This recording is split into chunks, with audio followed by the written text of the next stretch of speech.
জামাতে ইসলামের নায়েবে আমিরের ভাগ্নিকে যে বিয়ে করেছে তার নেতৃত্বে আমাদের বিএনপির ভারপ্রাপ্ত চেয়ারম্যান জনাব তারেক নোংরা স্লোগান দেওয়া হয়েছে।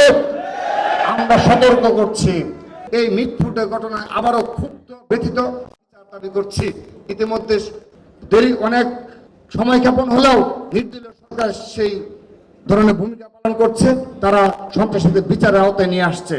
কিন্তু এ ধরনের একটি অনাকাঙ্ক্ষিত ঘটনা ঘটার পর এটিকে একটি রাজনীতির রূপ লাভের জন্য তারা এই রাজু ভাস্কর্যে সমবেত হয়েছিল। আপনারা অবগত রয়েছেন, বুয়েট ক্যাম্পাসকে ছাত্র রাজনীতি মুক্ত ঘোষণা করা হয়েছে, কিন্তু যে নোংরা এবং বিকৃত মানসিকতার পরিচয় দেওয়া হয়েছে, যে স্লোগানগুলো দেওয়া হয়েছে, আমরা স্পষ্টভাবে বলতে চাই গুপ্ত সংগঠনের কাজ।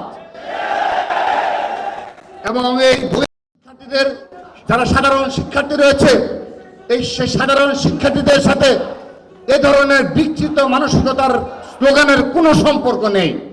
এবং ঢাকা বিশ্ববিদ্যালয়ে গুটি কয়েক ছাত্র সংগঠনের নেতৃত্ব রয়েছে।